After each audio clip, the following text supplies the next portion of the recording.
Selamat pagi Bapak Ibu Saudara-saudari sekalian. Apa kabar semuanya?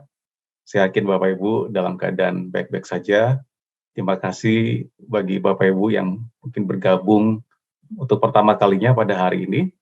Kami mengucapkan selamat datang, dan pada hari ini kita sudah masuk dalam minggu kedua bulan Juni, sudah pertengahan bulan Juni ya. Dan tidak terasa tahun 2021 kita sudah lewati hampir separuh. Dan kita mengucap syukur sampai sejauh ini kita semua Bapak Ibu saudara sekalian ada dalam pemeliharaan Tuhan. Ya, mari kita lihat presentasi khotbah pada minggu hari ini, tanggal 13 Juni, dan kita masuk kepada satu seri yang baru di dalam khotbah kali ini. Dan seri ini selama 3 minggu sebenarnya, tapi saya menjadikan 4 minggu, karena minggu pertama ini saya menjadikan sebagai introduction atau membangun dasar dari apa yang disampaikan 3 minggu ke depan. Baik, Bapak Ibu saudara sekalian, seri khotbah selama bulan Juni ini selama 4 minggu, termasuk hari ini ya, judulnya Live Together atau Hidup Bersama-sama, yang diambil dari kitab Efesus. Ya, sebenarnya pelajaran ini diambil dari kitab Efesus, dari pasal yang kelima, khususnya tentang hubungan, setiap hubungan yang kita miliki, baik di dalam pernikahan kita, dalam hubungan suami istri, maupun nanti dalam hubungan antara sebagai orang tua dan anak, maupun juga dalam hubungan kita di tempat Bapak Ibu saudara-saudari bekerja, apakah di kantor, apakah di perusahaan, atau saudara-saudari mungkin yang masih sekolah, masih belajar pada hari ini, bagaimana saudara juga membangun hubungan yang benar, yang baik di dalam dunia kerja atau dunia persekolahan, dunia perkuliahan, Bapak Ibu saudara-saudari. Nah, seperti saya katakan, ini sebenarnya 3 minggu, tapi saya jadikan 4 minggu karena minggu pertama ini cukup panjang ya, introduction ya. Kalau saya gabung hari ini dengan minggu pertama, nanti khotbahnya terlalu lama, jadi saya bagi 2. Minggu depan kita akan belajar hubungan suami dan istri, lalu minggu depannya lagi hubungan antara orang tua dan anak, dan minggu depannya terakhir antara employer dan employees, jadi antara majikan dan karyawan ya. Baik, kita perhatikan tujuan khotbah ini secara deskripsi atau gambaran yang ingin disampaikan melalui seri khotbah ini adalah bahwa kehidupan kita itu tidak bisa terlepas dari satu sama lain. Bapak Ibu Saudara dan saya, kita semua dirancang untuk hidup yang memiliki hubungan satu sama lain. Ya, di dalam pelajaran waktu SMA, saya masih ingat bahwa manusia itu dirancang sebagai makhluk sosial ya, atau disebut dengan zoon politikon ya. Kita sebagai makhluk sosial yang tidak bisa berdiri sendiri, dan dari sejak semula Alkitab mengatakan, firman Tuhan mengatakan tidak baik manusia itu seorang diri saja. Jadi selalu kita dirancang masuk dalam hubungan satu sama lain. Nah, kemudian hubungan kita dalam Kristus, Bapak Ibu Saudara sekalian yang memiliki hubungan dengan Kristus, itu akan mempengaruhi bagaimana kita memperlakukan orang-orang, bagaimana hubungan kita dengan orang-orang tersebut.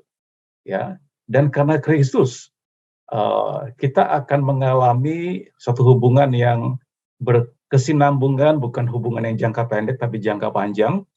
Karena kalau kita pun setelah di bumi ini, nanti sampai kalau kita sudah kembali ke rumah Bapa di surga, kita masih bisa berjumpa, ya. Jadi hubungan yang bukan hanya di dunia ini, tapi juga di dunia masa akan datang, di kekekalan. Dan kemudian juga karena hubungan kita dengan Kristus, ya, kita akan bukan hanya mengalami hubungan yang jangka panjang, tetapi juga kita akan berusaha melihat dan berusaha hubungan yang terjadi ini adalah hubungan yang thriving. Thriving itu berarti berkembang, berbuah. Jadi bukan hubungan yang menghancurkan, bukan hubungan yang menyakitkan, tapi hubungan yang berbuah, yang berkembang, hubungan yang flourish itu berkembang ya. Dan kemudian juga thriving itu berkembang ya. Dan kemudian juga kita bisa menggenapi hubungan yang Tuhan rancang dari sejak semula, baik dalam keluarga maupun juga dalam di mana kita bersosialisasi, apakah di kuliah, di kampus, di sekolah, di tempat pekerjaan saudara. Ketika kita melakukan share life ya, kita membagikan hidup kita satu sama lain ya.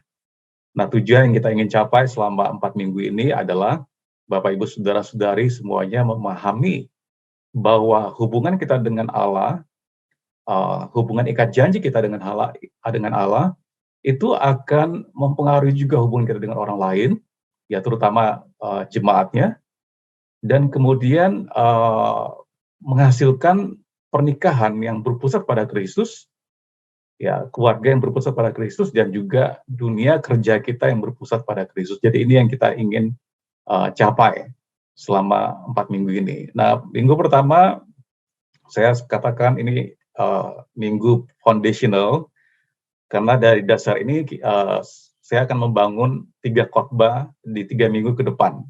Jadi ini dasarnya. Mari kita lihat, saya membaca buku, terima kasih ya, ini buku dari Dr. Lina, satu seri khotbah dari Dr. Stephen Tong ya. Jadi dalam rangka beliau melayani selama berapa puluh tahun ya, selama ulang tahun ya, berapa puluh tahun beliau melayani, itu ada buku satu seri, dan saya mengambil dari buku yang ketiga tentang keluarga. Beliau mengatakan demikian ya, saudara bisa lihat ya di screen. Oh ya, saya mengimbau saudara untuk tidak mengaktifkan, tidak usah lihat WA dulu, tidak usah balas, fokus saja ke firman Tuhan untuk 30 menit ke depan. Karena tidak ada gunanya ya kita ibadah seperti ini kalau sudah tidak fokus pada firman yang mau disampaikan. Nanti balas WA-nya atau lakukan yang lain nanti aja setelah 30 menit dari sekarang. Baik, beliau mengatakan demikian. Pada suatu waktu seorang psikolog ditanya, apakah krisis yang terbesar pada abad ke-20 ini? Ya, psikolog tersebut menjawab, krisis terbesar yang dihadapi manusia bukanlah bom atom, bukan bom hidrogen, bukanlah perang nuklir, tapi krisis yang terbesar yang dihadapi manusia sekarang ini ialah cinta sejati yang meninggalkan keluarga. Cinta antara suami dan istri, antara istri dan suaminya, cinta yang sejati antara orang tua dengan anaknya, dan antara anak dengan orang tuanya.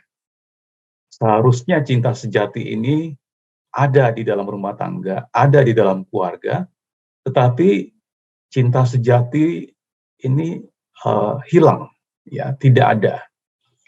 Suami dan istri hatinya, kasihnya dingin satu sama lain.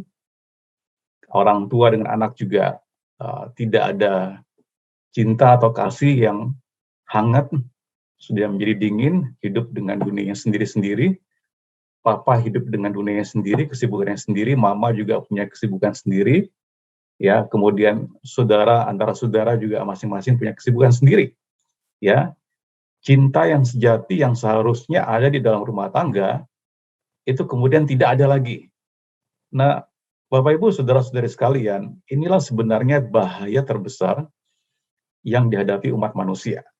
Ya, tentu saja juga saat ini kita masih dalam suasana pandemi, ya. Tetapi sebenarnya menurut saya pandemi ini justru mengembalikan waktu yang hilang. Ya. Orang tua mengatakan, saya ingin bekerja dari rumah karena terlalu banyak bekerja di luar.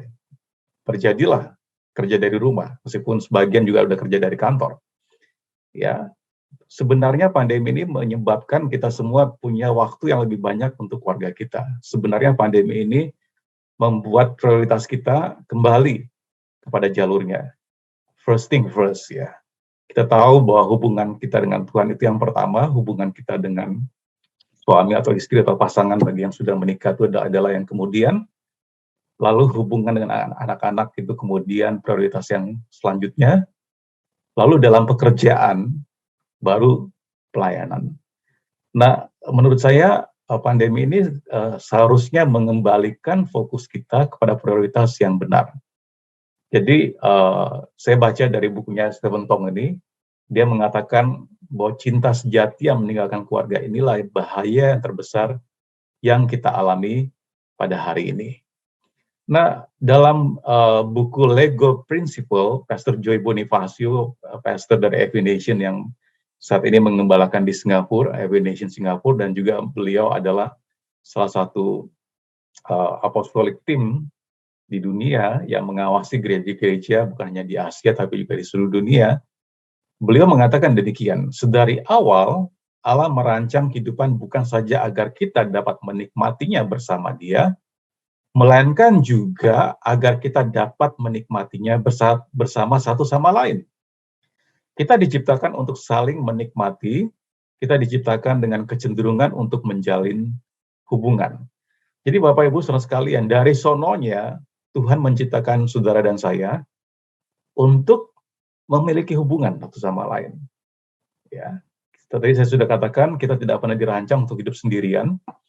Dari sejak semula ketika Tuhan berfirman kepada Adam, tidak baik manusia itu seorang diri saja. Di dalam kitab Amsal, orang yang menyendiri mencari keinginannya sendiri. Ya, di dalam kitab Khotbah dikatakan jika orang satu berjalan, dia jatuh, tidak ada yang mengangkat dia, tapi kedua orang berjalan, kalau yang satu jalan jatuh, ada temannya yang mengangkatnya. Jadi kita tidak pernah dirancang untuk hidup sendiri. Setiap Bapak Ibu Saudara dan saya, jauh di dalam hati kita, jauh di dalam being kita, keberadaan kita sebagai manusia, kita merindukan ya hubungan satu sama lain. Ya, alasan kenapa sosial media begitu banyak penggunanya, sudah bisa namakan apakah itu Facebook, ya orang tua yang main Facebook, Instagram, ya atau apalagi saya tidak tahu banyak ya sosial media yang anak-anak muda sekarang pakai, tapi jauh lebih dari itu, ya. Nah, kenapa begitu banyak yang main sosial media? Jawabannya karena jauh di dalam hati kita, kita memang didesain oleh Allah untuk membangun hubungan satu sama lain. Kecenderungan kita untuk membangun hubungan satu sama lain. Kita tidak pernah didesain untuk hidup sendirian. Nah, tapi apa yang terjadi Bapak Ibu Saudara sekalian? Ya, hubungan ini kemudian mengalami disfungsi, ya. Hubungan suami istri, hubungan orang tua dan anak, hubungan antara anak dengan anak yang lain, ya antara dalam sosial media, dalam rekan sebaya, apakah sesama jenis lain berlawanan jenis, ya mengalami disfungsi. Ya. Nah, baru-baru ini majalah Newsweek ini edisi bulan Juni tahun 2021 ya menyampaikan satu berita bahwa di Inggris, United Kingdom itu di Inggris, ada seorang pastor, seorang gembala yang ditangkap. Ditangkap kenapa? Karena dia berkhotbah tentang pernikahan Kristen yang harusnya antara laki-laki dan perempuan. Jadi dia menentang pernikahan sejenis. Dan karena khotbahnya itu, ya dia berkhotbah di publik ya, bukan di dalam gereja, di publik dia berkhotbah, dia ditangkap, ya. Nah, dikatakan alasannya begini, dalam khotbahnya, namanya Pastor Sherwood ya, menyatakan pernikahan Kristiani adalah antara laki-laki dan perempuan. Dan pernyataan ini dianggap sebagai ungkapan homofobik, ya, dianggap sebagai hate crime, ujaran kebencian, ya, yang menyebabkan beliau ditangkap dan ditahan. Newsweek tanggal 5 Mei 2021. Ya. Jadi kelihatannya Inggris sudah menyetujui pemberlakuan undang-undang untuk mengizinkan pernikahan sejenis, ya, antara laki-laki dengan laki-laki, wanita dengan wanita, dan khotbahnya Pastor Sherwood ini dianggap ujaran kebencian, ya dianggap homofobik. Apa istilah homofobik? Ya homofobik kalau kita lihat Kamus Oxford untuk learners pemula ya, dikatakan bahwa homophobic itu having or showing a strong prejudice atau sama dengan unreasonable dislike against gay people. Ya, menurut Oxford Dictionary untuk pemula, untuk pelajar, dikatakan homophobic itu adalah memiliki atau menunjukkan prasangka yang kuat atau ketidaksukaan yang tanpa alasan ya terhadap gay, terhadap orang-orang yang membangun hubungan atau menikah dengan sejenisnya. Nah, Bapak Ibu, saudara sekalian, kalau kita perhatikan perkembangan peradaban umat manusia abad 20 ditandai dengan free sex, ya, kehidupan bebas dari barat, pengaruhnya dari Amerika, dari dunia barat sampai ke timur, ya, sampai ke negara-negara Asia. Tapi pada abad 21 ini yang paling mewarnai, ya tentu saja selain pandemik ya COVID, tapi juga diwarnai dengan LGBT ya, lesbian, gay, bisexual, dan transgender. Lesbian, homo, bisexual itu berarti dia bisa berhubungan seks dengan laki-laki maupun dengan wanita, sesama jenis maupun lawan jenis, dan transgender maksudnya ya lahir laki-laki tapi berubah menjadi wanita atau sebaliknya lahir wanita berubah menjadi laki-laki. Apakah secara psikis maupun juga sampai pada taraf penggantian organ kelaminnya. Jadi ini yang terjadi Bapak Ibu Saudara sekalian. Kita melihat bagaimana rancangan semula yang didesain oleh Allah, bahwa Tuhan merancang bahwa umat manusia itu merindukan hubungan, dan Tuhan merancang hubungan itu dalam keluarga, ya, suami dengan istri, kemudian orang tua dengan anak, ya. Tetapi kemudian karena perkembangan zaman yang semakin jauh dari Tuhan, yang semakin meninggalkan Tuhan, hubungan ini kemudian diselewengkan, hubungannya kemudian mengalami penyimpangan, ya, yang tidak wajar, yang tidak normal, yang tidak sesuai dengan firman Tuhan. Ya, memang manusia diciptakan untuk memiliki kerinduan, kecenderungan. Ya. Tadi saya memakai bahasa dari sononya, ya, ketika saudara dan saya diciptakan, dari sononya kita ini dirancang untuk memiliki hubungan. Ya, suami, istri, suami, orang tua dan anak, kemudian secara sosial, dengan pertemanan, dengan perkawanan, dengan teman-teman saudara, teman-teman kolega, relasi, ya, kita dirancang. Jadi memang kita didesain, tetapi kemudian kecenderungan yang Tuhan rancang untuk kita memiliki hubungan ini diselewengkan, ya, mengalami penyimpangan, ya, hubungan bukan dengan pasangan, ya, atau mungkin hubungan dengan lawan jenisnya tapi belum menikah, ya, atau hubungan yang menyimpang lagi dengan sesama jenisnya, ya. Nah, Bapak Ibu Saudara sekalian, semua keinginan manusia untuk membangun hubungan ini disalahgunakan. Itu sebabnya kita akan belajar, ya, bahwa hubungan kita, hubungan yang sehat, hubungan yang tadi saya katakan hubungan yang thriving, berkembang, berbuah, yang positif, yang sehat, apakah dalam suami istri, apakah dengan orang tua dengan anak, apakah dengan pertemanan, dengan relasi, dengan kolega, dengan keluarga besar kita. Dan hubungan ini berdampak, tadi saya katakan bukan hanya di dunia ini, tapi juga di dunia akan datang pada sampai kekekalan. Itu semua hanya bisa terjadi, Bapak Ibu Saudara-saudara sekalian, kalau kita memiliki hubungan yang benar dengan Tuhan kita terlebih dahulu, ya. Nah, kita melihat di sini awal kejatuhan manusia, ya, di dalam Kejadian pasal 2 ayat 22 sampai 23. Di situ dikatakan, dan dari rusuk yang diambil Tuhan Allah dari manusia itu dibangunnyalah seorang perempuan. Lalu dibawanya kepada manusia itu, lalu berkatalah manusia itu, ini Adam, ya.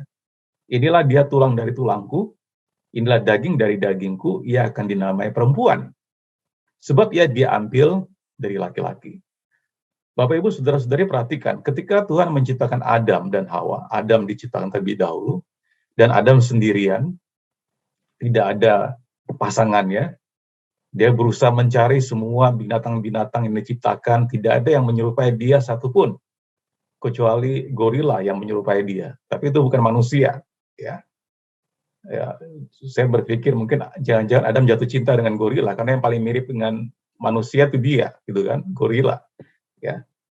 Tetapi Bapak Ibu Saudara sekalian, Tuhan melihat dan mengatakan tidak baik manusia itu seorang diri saja. Kemudian Tuhan menciptakan perempuan yang Alkitab dikatakan diambil dari tulang rusuknya Adam. Ya, ketika Adam terjaga dari tidurnya, kemudian perempuan ini dipresentasikan oleh Tuhan di hadapannya Adam. Lalu dia berkata, berkatalah manusia itu Adam, inilah dia tulang dari tulangku dan daging dari dagingku. Ia akan dinamai perempuan. Jadi Bapak Ibu Saudara perhatikan, Adam memberikan nama perempuan, ya, atau dalam Inggrisnya itu woman, ya, perempuan. Tapi kemudian kita tahu setelah ini kejatuhan kan, betul ya, kejatuhan Adam dan Hawa. Nah, Adam dan Hawa, Tuhan merancang satu hubungan pernikahan, karena itu idenya Tuhan, keluarga dan pernikahan idenya Tuhan. Tetapi Bapak Ibu Saudara sekalian, Adam dan Hawa membangun hubungan pernikahannya keluar dari Tuhan, keluar dari rencana semula. Ya, itu akibatnya mereka jatuh dalam dosa. Ya, nah setelah mereka jatuh dalam dosa, Adam memberikan manusia itu Adam memberi nama Hawa. Jadi ada pergeseran, tadinya disebut dengan woman, perempuan, kemudian dia memberi nama perempuan ini Hawa atau Eve dalam bahasa Inggrisnya kepada istrinya. Sebab dia mengatakan demikian, sebab dialah yang menjadi ibu semua yang hidup. Nah, seorang teolog John Calvin mengatakan ini adalah kesombongan puncak dari Adam dan Hawa, terutama Adam ya. Karena dalam kejatuhannya setelah mereka berbuat dosa, ya, John Calvin memberikan komentar atas firman tadi. Dia mengatakan tanpa pertimbangan, walaupun ia sendiri terbenam dalam maut, kita tahu bahwa Adam dan Hawa jatuh dalam dosa, tapi Adam memberikan nama yang demikian sombong kepada istrinya.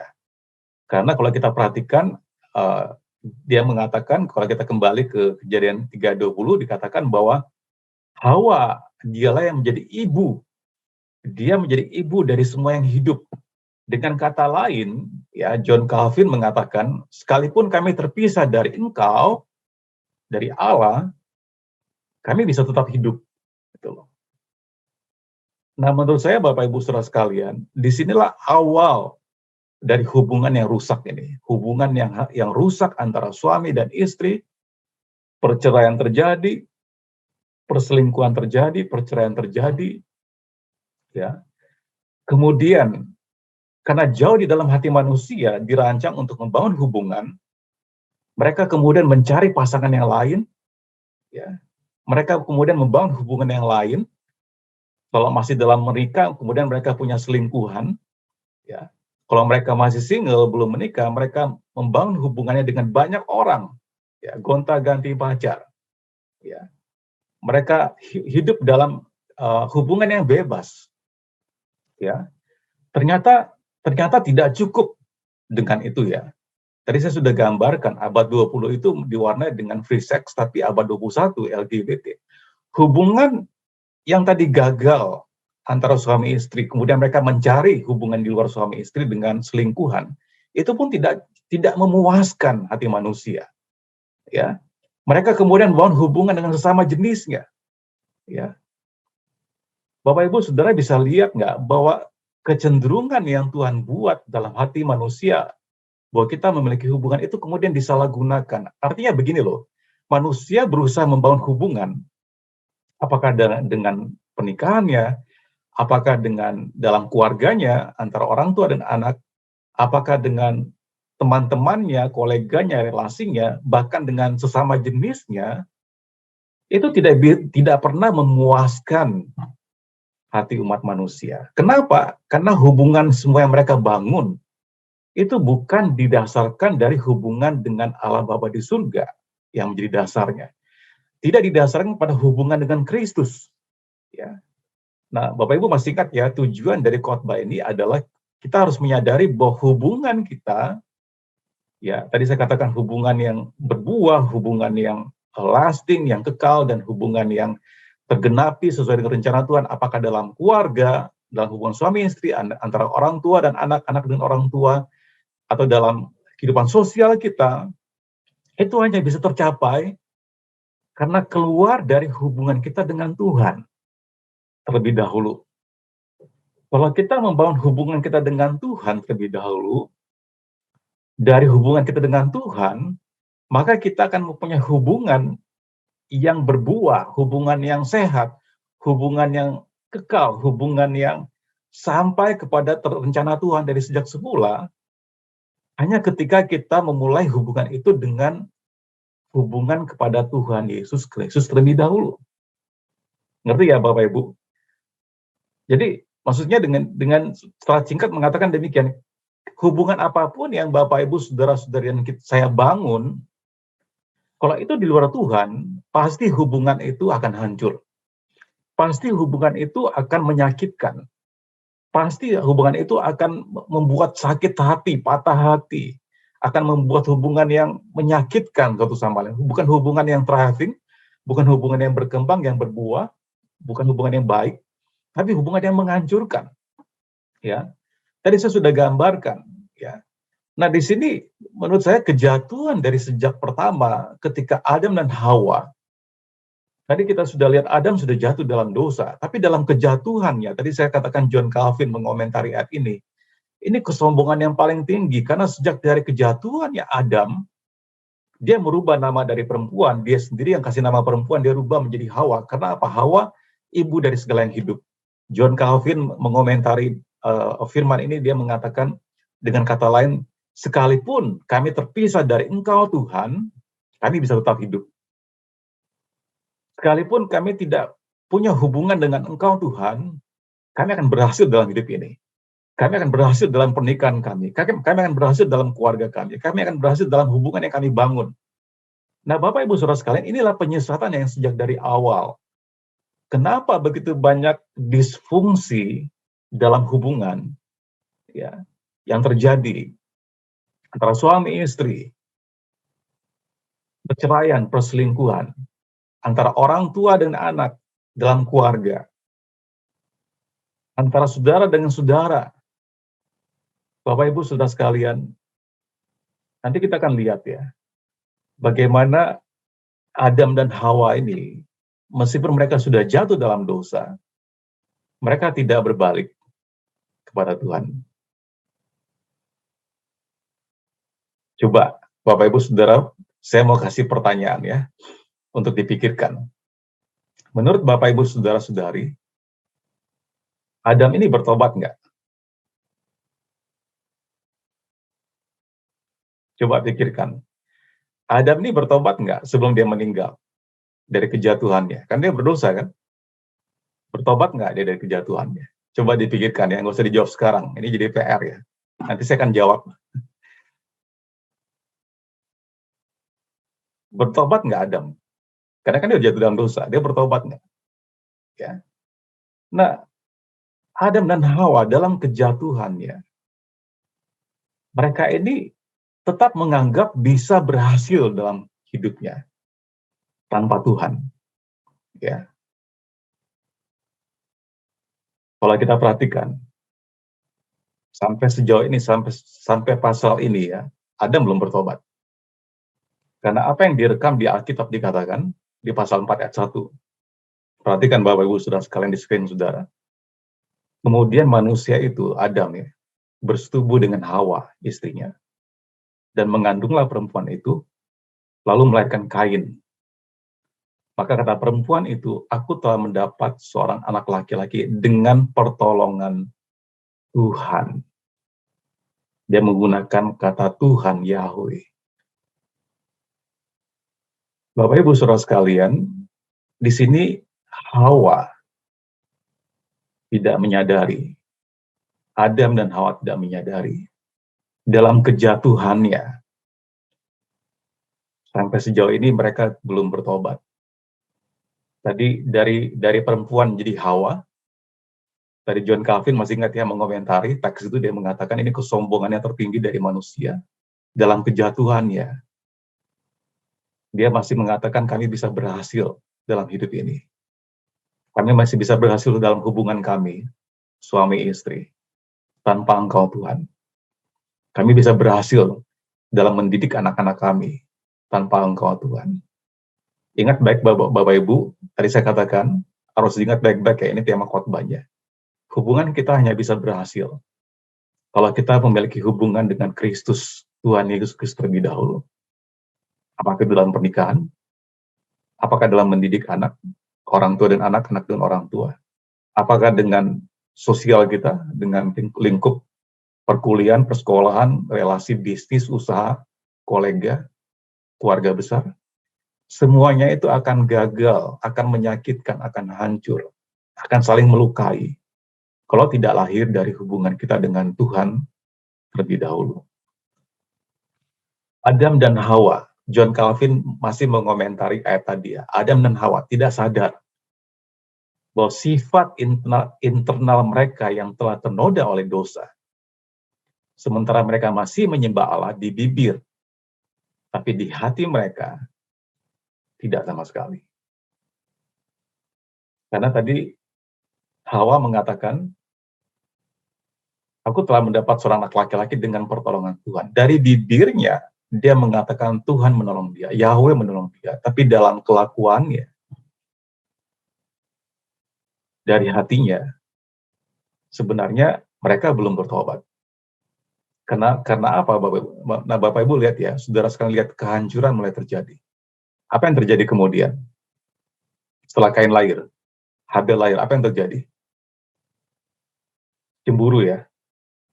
Kain cemburu kepada Habel, dua-duanya membawa persembahan Kain ditolak oleh Tuhan, persembahan Habel diterima oleh Tuhan, bukan karena jenis persembahannya, ya, tapi dari sikap hatinya, ya. Kemudian Kain marah, dan pembunuhan yang pertama kali terjadi dalam peradaban umat manusia itu bukan orang yang tidak percaya Tuhan, orang yang di luar, orang yang bukan dari luar keluarganya Adam dan Hawa, tapi justru dari keluarga Adam dan Hawa. Kakak membunuh anaknya sendiri. Coba Bapak Ibu stop sebentar ya. Bagi Bapak Ibu di sini yang punya anak, bagaimana perasaan Bapak Ibu, saudara-saudari, atau calon orang tua di sini yang melihat sebagai orang tua, anak yang satu membunuh anak yang lain? Coba. Saya punya anak 3. Anak yang satu yang sulung membunuh adiknya. Ini tragis sekali, Bapak Ibu, sudah sekalian. Kita bisa melihat ya, hubungan tanpa Tuhan, kalau hanya for the sake of relationship, hanya demi hubungan tanpa Tuhan, dengar baik, keluarga kita pasti tidak akan berhasil. Hubungan suami istri yang kita bangun pasti akan gagal, cepat atau lambat. Hubungan yang kita bangun tanpa Tuhan, pasti hubungan orang tua dengan anak, anak dengan orang tua, anak dengan anak yang lain, saudara dengan saudara yang lain, pasti akan gagal, akan menyakitkan, akan menghancurkan, akan melukai satu sama lain. Apalagi hubungan kita dengan orang-orang di luar keluarga kita, dengan relasi bisnis, kolega, teman di kampus, teman di sekolah. Bahkan sebenarnya Bapak Ibu Saudara sekalian, hubungan di sosial media pun itu hubungan maya, itu fake. tidak real, ya. Tidak mungkin kita bisa berhasil dalam membangun hubungan ini, sekali lagi, tanpa Tuhan. Apakah sampai di sini Adam dan Hawa bertobat? Sampai di pasal sini dia bertobat? Pasal 5 nih, belum bertobat juga. Karena di pasal 5, ini kan berurutan ya, dari pasal 1, 2, 3, sekarang kita ada di pasal 5. Lalu dikatakan demikian, setelah Adam hidup 130 tahun, ia memperanakan seorang laki-laki menurut rupa dan gambarnya, lalu memberi nama Set kepadanya. Bapak Ibu, penulis kitab Kejadian mencatat bahwa anak laki-laki yang dihasilkan oleh Adam dan Hawa dalam kejatuhan mereka, itu menurut rupa dan gambarnya Adam dan Hawa. Padahal, dari Kejadian pasal 1 ayat 26, Tuhan berfirman, berfirmanlah Allah, baiklah kita menjadikan manusia menurut gambar dan rupa kita. Gambar dan rupa Allah. Kita di situ Allah Bapa, Allah Anak, Allah Roh Kudus. Supaya mereka berkuasa atas ikan-ikan di laut, dan burung-burung di udara, dan atas ternak, dan atas seluruh bumi, dan atas segala binatang melata yang merayap di muka bumi. Bapak Ibu bisa lihat, sampai di pasal 5 ini, Adam dan Hawa belum bertobat dari kejatuhannya. Dan hubungan yang mereka bangun adalah tetap hubungan yang tidak berhasil.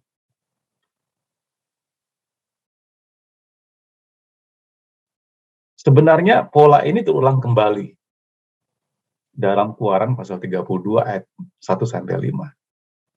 Manusia menganggap bisa berhasil tanpa Tuhan. Bahkan menggantikan Tuhan dengan yang lainnya. Kita tahu ceritanya ya, bangsa Israel keluar dari Mesir, orang Ibrani keluar dari Mesir, mereka mengalami mujizat, karena Firaun mengeraskan hatinya, mereka mengalami mujizat, dan mujizat yang paling puncak yang ke-10 adalah kematian anak sulung.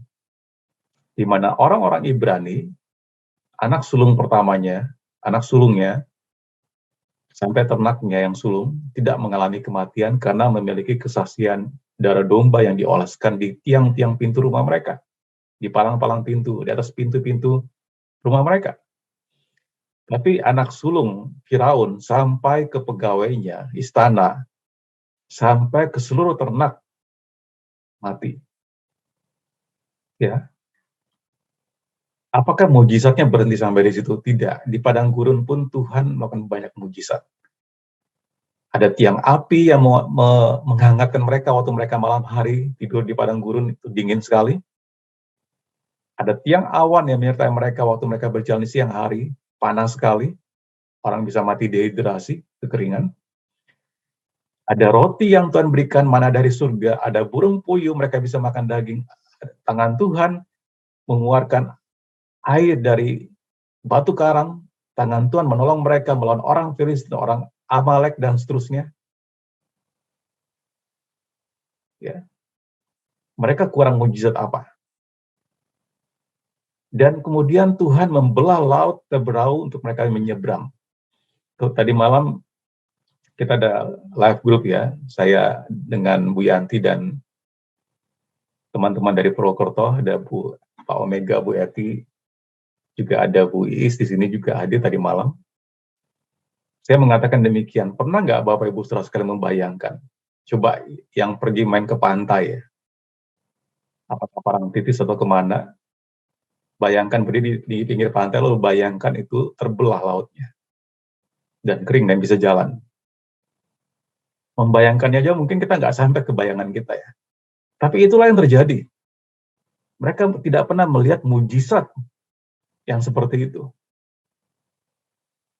Tapi kemudian setelah mereka di padang gurun, lalu kemudian Musa naik ke Gunung Sinai untuk menerima 2 loh batu, dan di situ dikatakan Musa nggak turun-turun juga. Nah di sini kita baca Keluaran 30 ayat 1-5. Ketika bangsa itu melihat bahwa Musa mengundur-undurkan turun dari gunung itu, maka berkumpullah mereka mengerumuni Harun dan berkata kepadanya, "Mari, buatlah untuk kami Allah." Saudara perhatikan, ini saya stabilo dengan Allah dengan A huruf kecil dalam Alkitab kita LAI. Allah yang akan berjalan di depan kami, sebab Musa ini orang yang telah memimpin kami keluar dari tanah Mesir, kami tidak tahu apa yang terjadi dengan dia. Lalu berkatalah Harun kepada mereka, "Tanggalkanlah anting-anting emas yang ada pada telinga istrimu, anakmu laki-laki dan perempuan, dan bawalah semuanya kepadaku." Bapak Ibu harus ingat ya, waktu mereka keluar dari Mesir, Tuhan bilang, "Kamu minta harta kepada orang Mesir, karena mereka akan memberikan, karena mereka sudah ketakutan sekali dan menginginkan orang Ibrani segera keluar dari tanah negeri mereka." Jadi waktu mereka minta harta orang Mesir dikasih emas, peraknya semua dikasih. Mereka bawa emas banyak keluar. Ya. Lalu Harun berkata kepada mereka, "Nah ini emas yang dibawa dari Mesir itu, tanggarkanlah anting-anting emas yang ada pada telinga istrimu, anakmu laki-laki dan perempuan, dan bawalah semuanya itu kepadaku." Lalu seluruh bangsa itu menanggalkan anting-anting emas yang ada pada telinga mereka dan membawanya kepada Harun. Ayat 4. Diterimanya lah itu dari tangan mereka, dibentuknya dengan pahat dan dibuatnya lah daripadanya anak lembu tuangan. Ini lembu ya. Kemudian berkatalah mereka, "Hai Israel," perhatikan, "dari Allah huruf kecil menjadi A huruf besar, Allahmu." Ini Allahmu. Lembu ini, dia bilang, ini Allahmu yang telah menuntut engkau keluar dari tanah Mesir. Ayat 5. Ketika Harun melihat itu, didirikannya lah mesbah di depan anak lembu itu, berserulah Harun, katanya, "Besok hari raya bagi Tuhan." Tuhan, ini huruf besar semua, ini bahasa Ibraninya ini Yahweh. Allah yang Israel yang kudus. Bapak Ibu bisa perhatikan pergantian dari God, huruf kecil, G huruf kecil Allah, menjadi Elohim, Allah huruf besar, dan menjadi Yahweh. Mereka mengatakan, Bapak Ibu saudara sekalian, bahwa Yahweh inilah, lembu ini Yahweh. Mereka berusaha menggantikan Allah dengan yang lainnya.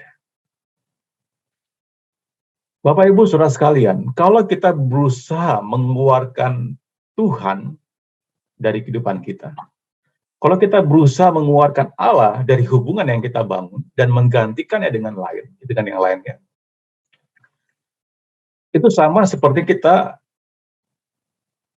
mengabaikan kebenaran firman-Nya, sama seperti kita melabrak firman-Nya. Tadi saya katakan, Adam dan Hawa, mereka berpikir mereka akan berhasil tanpa Tuhan. Mereka masih tetap bisa hidup tanpa Tuhan. Ya. Maka mereka akan bisa berhasil dengan pernikahan mereka, dengan mendidik anak-anak mereka, dengan hubungan-hubungan yang mereka bangun.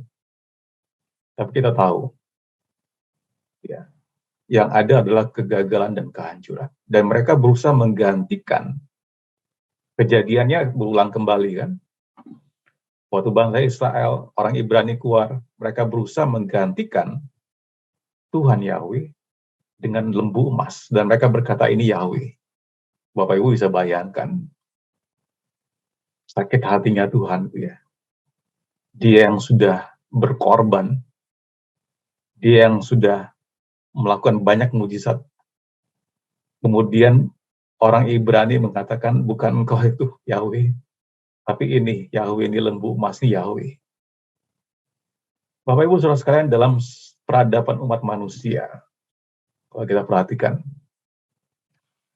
setiap manusia berusaha memungkiri keberadaan Allah dan kebenaran firman-Nya.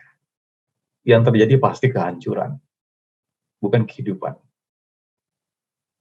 Kita tahu ya, tragedi kapal Titanic tahun 1912. Ya. Dalam perjalanan dari Inggris ke Amerika, melewati lautan Atlantik.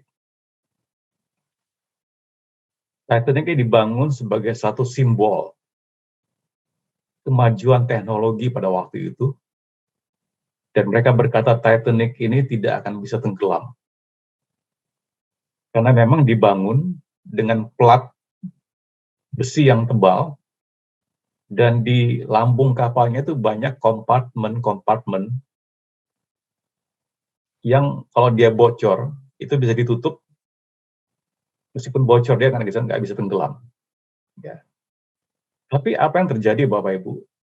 Pada tanggal 15 April, tengah malam, kapal ini menabrak gunung es. Ya. Dan dalam 2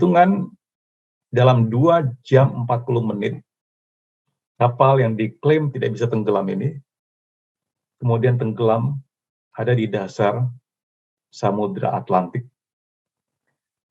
Dengan korban, kapal ini memuat 2.224 passengers, penumpang, 1.500 meninggal, 705 orang masih hidup, tapi meninggalkan trauma, dan dia catat dalam sejarah peradaban umat manusia.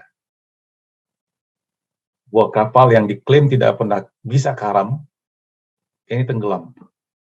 Dan menyisakan begitu banyak kesedihan, karena begitu banyak yang meninggal.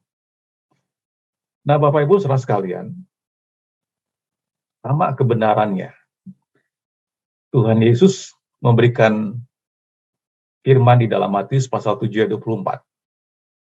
Dia mengatakan, oleh karena itu, setiap orang yang mendengarkan perkataanku ini dan melakukannya, aku akan menyamakan dia dengan seorang yang bijaksana yang telah membangun rumahnya di atas batu karang.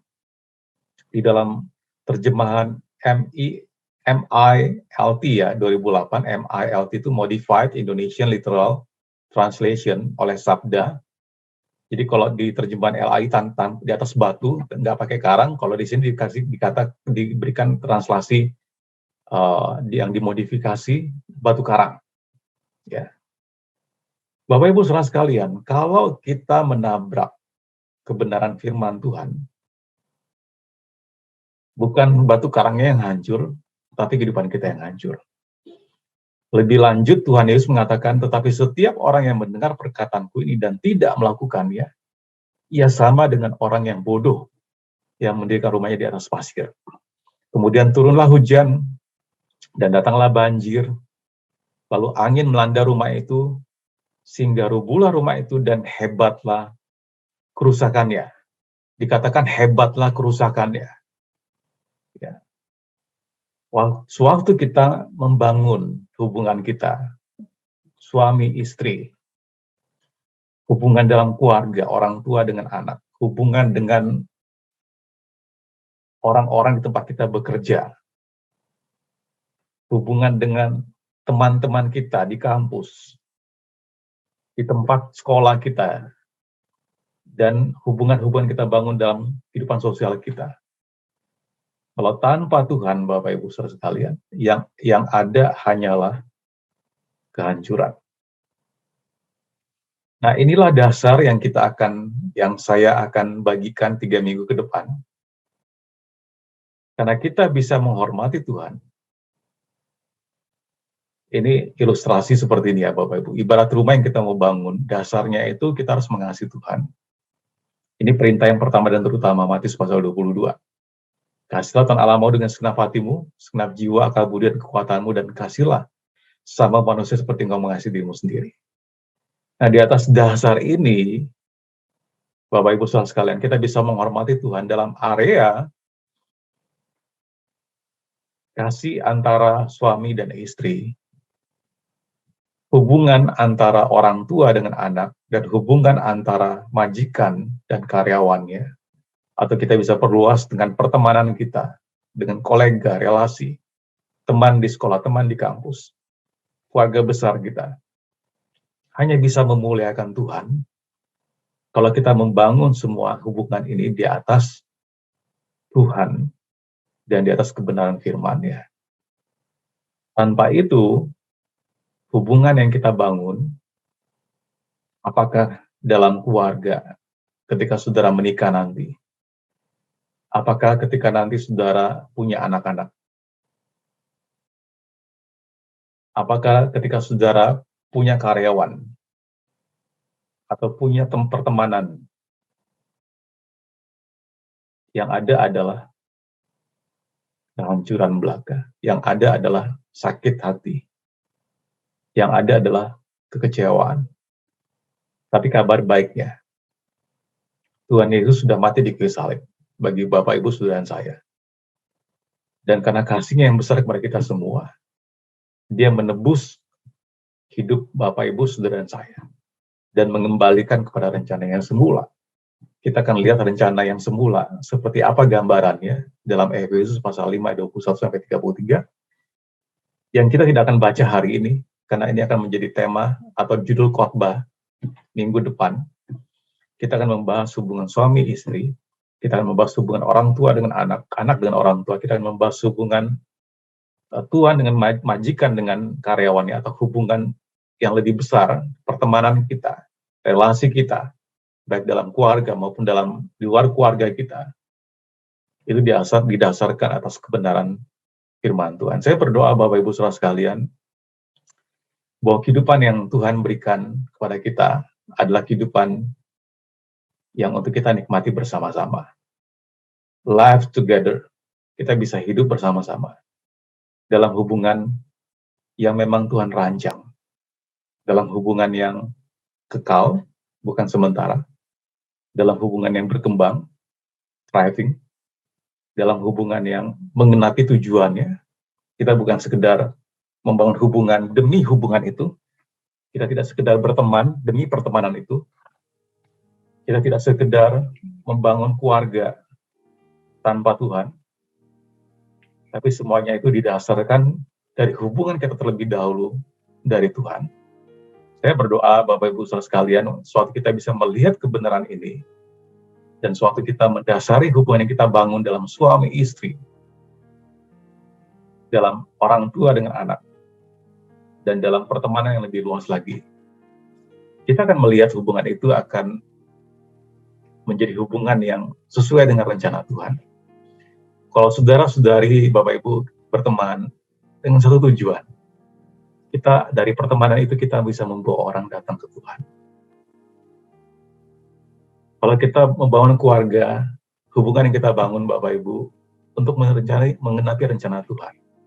Keluarga yang memuliakan Tuhan, keluarga yang menghormati Tuhan, dan menyenangkan, membawa kemuliaan bagi Tuhan. Saya berdoa Bapak Ibu Saudara sekalian, waktu kita bisa melihat kebenaran ini, kita bisa menghidupi kebenaran ini, kita bisa mengajarkan kebenaran ini kepada anak cucu kita, sahabat-sahabat teman kita, relasi kita, keluarga besar kita.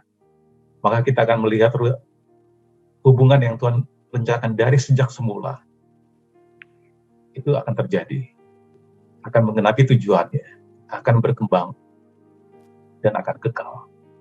Mari kita berdoa. Tuhan Yesus, sama berdoa untuk setiap jemaat-Mu yang hadir di ruang Zoom ini, maupun yang menyaksikan melalui kanal YouTube. Mau berdoa Tuhan, bahwa kami bisa melihat betapa fana dan sia-sianya setiap hubungan yang kami bangun. Meskipun kami mencari hubungan di luar Engkau Tuhan, waktu kami berkeluarga, kami mencari hubungan dari orang lain yang bukan suami kami, bukan istri kami. Waktu kami membangun hubungan pertemanan kami, teman kuliah, teman sekolah, dalam bisnis kami, relasi kami, kolega kami, dan dalam keluarga besar kami, dalam pekerjaan kami. Kalau semua hubungan itu tidak didasarkan terlebih dahulu dari hubungan kami bersama Engkau Tuhan Yesus, maka hubungan itu akan sia-sia. Kami tidak sekedar membangun hubungan demi hubungan itu sendiri, tapi kami membangun hubungan dalam keluarga kami, dalam kehidupan suami istri, dalam mendidik anak-anak kami, dalam pertemanan kami, dalam pekerjaan kami, adalah hubungan untuk menyenangkan Engkau, Tuhan. Kami berdoa, biar kami bisa melihat kebenaran ini, dan kami membangun kehidupan pernikahan kami, kehidupan keluarga kami, pekerjaan kami, pertemanan kami, pelayanan kami, di atas kebenaran firman. Di dalam nama Tuhan Yesus kami berdoa. Berkati setiap jemaatmu yang hadir pada pagi hari ini, melalui Zoom ini maupun juga melalui YouTube nanti. Di dalam nama Tuhan Yesus Kristus kami berdoa, kami ucap syukur. Dan semua yang percaya mengatakan amin.